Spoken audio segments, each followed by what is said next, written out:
जय हिंद दोस्तों, आप सभी का एक बार फिर से स्वागत है आपके अपने यूट्यूब चैनल यार सक्सेस फोर्स पर।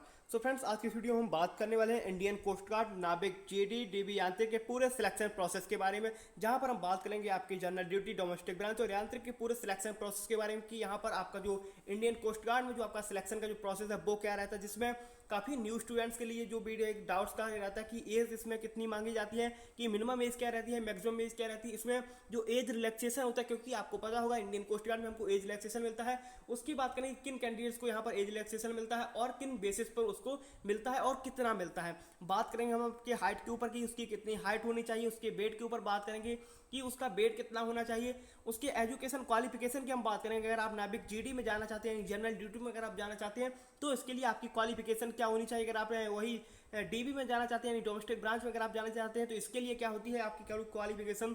और वही यांत्रिक की बात करेंगे, अगर आप इस यांत्रिक को ज्वाइन करना चाहते हैं तो इसकी एजुकेशन क्वालिफिकेशन आपको क्या चाहिए। उसके बाद बात करेंगे हम आपके स्टेज सेकंड यानी पीएफटी के प्रोसेस के बारे में बात करेंगे कि पीएफटी में आपसे कौन कौन से जो आपके स्टेजेस हैं वो आपसे कराई जाती है, आपकी रनिंग कितनी होती है, आपको टाइम कितना मिलता है, आपके जो अदर भी प्रोसेस है आपका पीएफटी में वो क्या क्या सीन आपका रहता है। तो सारे डाउट्स आपके यहाँ पर क्लियर हो जाएंगे। और जो भी न्यू स्टूडेंट्स हैं उनके लिए काफ़ी वीडियो आज इंपॉर्टेंट होने वाला है, तो इसको आप ध्यान से देखें और पूरा वीडियो उसको आप जरूर देखें। तो चलता है मैं वीडियो को स्टार्ट करते हैं। वीडियो स्टार्ट करने से पहले रिक्वेस्ट है कि अभी तक आपने अगर चैनल को सब्सक्राइब नहीं किया तो एक बार जरूर कर लें, जिससे जब भी कोई नई वीडियो आती है उसकी इन्फॉर्मेशन आपको मिल जाती है। तो वीडियो स्टार्ट करने से आपसे सबसे पहले मैं सॉरी बोलता हूँ, क्योंकि काफ़ी दिन से कोई भी वीडियो नहीं आई। 7 से 8 दिन हो गए, 9 दिन हो गए शायद आपके, 8 से 9 दिन हो गए आपकी कोई भी वीडियो नहीं आई है, तो उसके लिए सबसे पहले मैं आपसे सॉरी बोल चुका हूँ। चलिए फ्रेंड्स, अब मैं आपको वीडियो को स्टार्ट करता हूँ। तो सबसे पहले हम बात करेंगे आपके एज लिमिट के ऊपर, एज क्राइटेरिया के ऊपर। यहाँ पे बोलते हैं कि आपकी जो मिनिमम एज है और आपकी मैक्सिमम एज क्या रहती है। इंडियन कोस्ट गार्ड जीडीडीबी यांत्रिक में जो आपकी एज का जो क्राइटेरिया होता है वो आपका सेम रहता है, लेकिन जो एज लिमिट होती है, जैसे आप समझते हैं कि अगर आप 01/1/2023 बैच का अगर नोटिफिकेशन आया तो वहाँ पर अगर आप देखेंगे तो जीडी और यांत्रिक की आपको एज लिमिट सेम दिखेगी, जिसमें जैसे बताया जाता है कि 1/1/2002 से लेकर इतनी है, तो ऐसा आपको सेम दिखेगा। लेकिन वही अगर आप डीबी में देखेंगे तो आपको डिफरेंस दिखेगा, यानी कि यांत्रिक और जीडी की सेम होती है, डीबी की अलग होती है। लेकिन जो एज का एक जो जिसको आप समझ सकते हैं कितने से लेकर कितने कैंडिडेट एलिजिबल होते हैं, कितनी उसकी मिनिमम एज होती है और कितनी मैक्सिमम एज होती है इंडियन कोस्ट गार्ड में जाने की, वो यहाँ पर मैं आज आपको बताने वाला हूँ। तो एज की बात करते हैं तो मिनिमम एज आपकी 18 ईयर्स होती है और मैक्सिमम एज आपकी 22 ईयर्स यहाँ पर, यानी 22 ईयर्स आपकी यहाँ पर इंडियन कोस्ट गार्ड में आप अप्लाई कर सकते हैं। अगर आप 18 से 22 साल के बीच में हैं तो आप इंडियन कोस्ट गार्ड में आप अप्लाई कर सकते हैं। एज रिलैक्सेशन भी मिलता है। एज रिलैक्सेशन किन कैंडिडेट्स को मिलता है तो मैंने यहाँ पर पूरा यहाँ पर अच्छे से नोटिस करके रखा जिससे आपकी समझ में आ जाए। तो एज रिलैक्सेशन है जो 5 ईयर्स का एज रिलैक्सेशन है वो आपके SC/ST कैंडिडेट्स को मिलता है, और 3 ईयर्स का जो एज रिलैक्सेशन है वो ओबीसी नॉन क्रीमी कैंडिडेट्स को यहाँ पर मिलता है।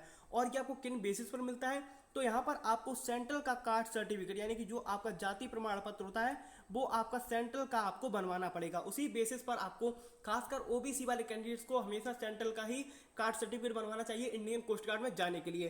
तो यहाँ पर आपको जो एज रिलैक्सेशन अगर आपको लेना है तो यहाँ पर जैसे अगर आप 22 साल मैक्सिमम है और आप ओवर एज हो चुके हैं तो आप एज रिलैक्सेशन ले सकते हैं। और यहाँ पर अगर आप इसमें 5 ईयर्स को ऐड करेंगे तो 27 के भी हैं तो आप एलिजिबल हो जाते हैं।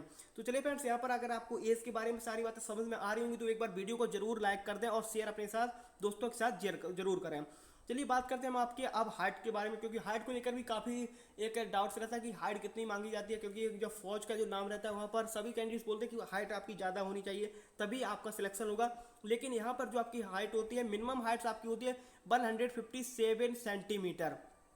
तो मिनिमम हाइट मैंने यहाँ पर आपको बता दी, ये सभी कैंडिडेट्स के लिए होती है, क्योंकि इंडियन कोस्ट गार्ड में एक रूल होता है कि जो जैसे रिड्यूस किया जाता है 5 सेंटीमीटर में, जैसे आप असम से बिलोंग करते हैं, नागालैंड से बिलोंग करते हैं, अगर आप सिक्किम से बिलोंग करते हैं, अगर आप अरुणाचल से बिलोंग करते हैं, जैसे जो पहाड़ी इलाका जिसको आप समझ सकते हैं जो आपके होते हैं पहाड़ी इलाका टाइप, वहाँ पर आपको 5 जो सेंटीमीटर का जो एज में आप उसमें हाइट में जो छूट है वो आपको दी जाती है। जैसे मैंने आपको बोल दिया कि जो आपके पहाड़ी इलाका होते हैं उन कैंडिडेट्स को यहाँ पर दिया जाता है, जैसे आप असम मान सकते हैं, नागालैंड, सिक्किम और अरुणाचल प्रदेश, इस टाइप के जो आपके स्टेट्स हैं यहाँ पर आपको 5 सेंटीमीटर का जो आपका हाइट में है वो आपका यहाँ पर रिलैक्सेशन दिया जाता है। तो आप यहाँ पर अगर 152 सेंटीमीटर के भी हैं तब भी आप एलिजिबल होते हैं।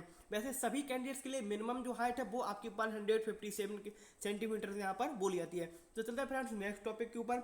यहाँ पर बात करेंगे हम आपके वेट के ऊपर, जिसको आप वजन भी बोल सकते हैं। देखिए वजन का एक ऐसा रहता है कि आपके एज यहाँ पर आप देख सकते हैं कि हाइट एंड एज का जो आपका परसेंटेज रहता है वो प्लस माइनस आपका 10% आपका एक्सेप्टेबल होता है। यानी कि आपका जो वेट होता है वो आपकी उम्र यानी एज और आपकी हाइट के हिसाब से होना चाहिए। मैं एक पूरा वीडियो कंप्लीट वीडियो लेके आऊँगा इसके बाद जो नेक्स्ट वीडियो आएगी, जिसमें मैं आपको बताऊँगा कि आपकी कितनी हाइट के ऊपर और कितनी एज के ऊपर और कितना आपका वेट होना चाहिए, उसी हिसाब से पूरा यहाँ पर मैं एक पूरा चार्ट तैयार करूँगा, जिसमें मैं आपको बताऊँगा अगर आपकी एज 18 ईयर्स हो गई है, अगर आपकी हाइट अगर 170 सेंटीमीटर है तो आपका वजन कितना होना चाहिए। मैं पूरा यहाँ पर आप एक चार्ट लेके आऊँगा जो सभी कैंडिडेट्स के लिए सेम रहता है, चाहे वो कोस्ट गार्ड में जाए, चाहे एयरफोर्स में, चाहे नेवी में, किसी भी आप अगर फौज में जाएंगे तो बिल्कुल वो पाई चार्ट है आपका बिल्कुल सेम बैठेगा और फिट बैठेगा।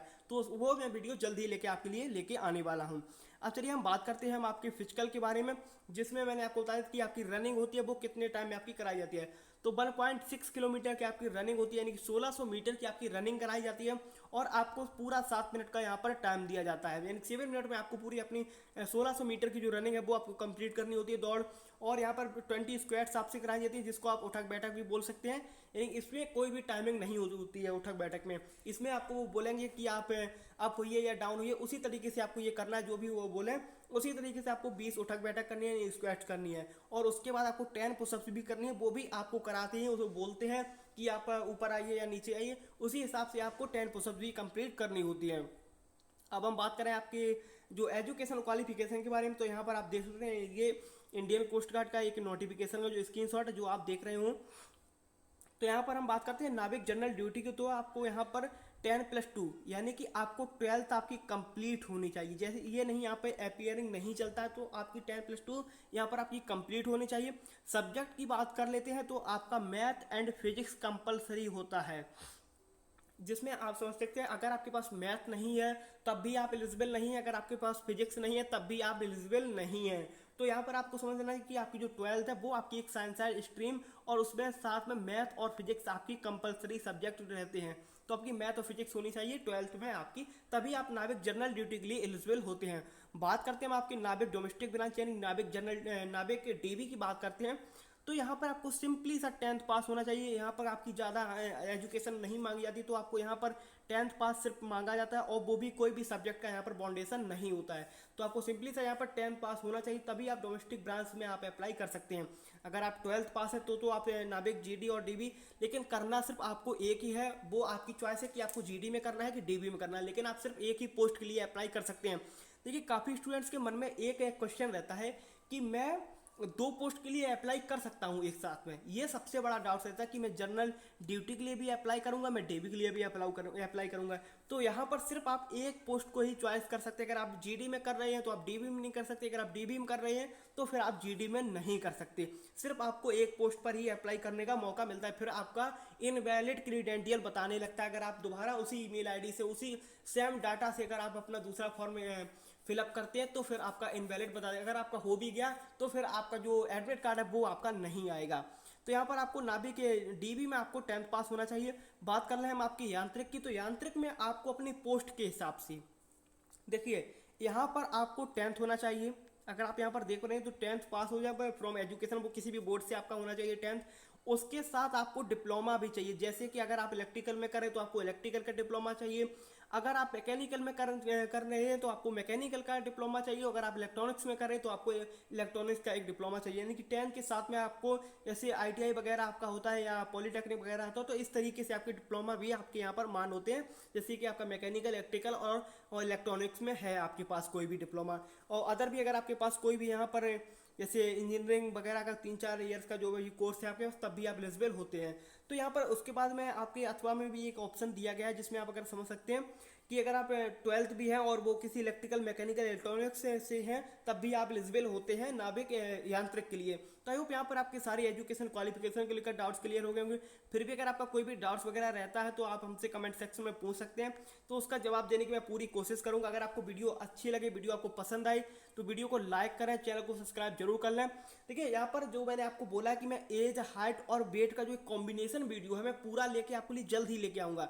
1 से 2 दिन बाद आपकी वो वीडियो आ जाएगी, जिसमें मैं आपको कितनी एज के ऊपर कितना आपका वेट होना चाहिए, कितनी आपकी हाइट है, सारी डाटा आपके वहाँ पर मैं क्लियर कर दूंगा। खासकर खासकर एयरफोर्स वाले स्टूडेंट्स के लिए, इंडियन कोस्ट गार्ड वाले स्टूडेंट्स के लिए और नेवी वाले स्टूडेंट्स के लिए। जो भी आपका डाउट्स रहता है आपकी एज, हाइट और वेट को लेकर, वो आपके सारे डाउट्स क्लियर हो जाएंगे। तो मिलते हैं फ्रेंड्स आपसे अगले वीडियो में, तब तक के लिए जय हिंद जय भारत।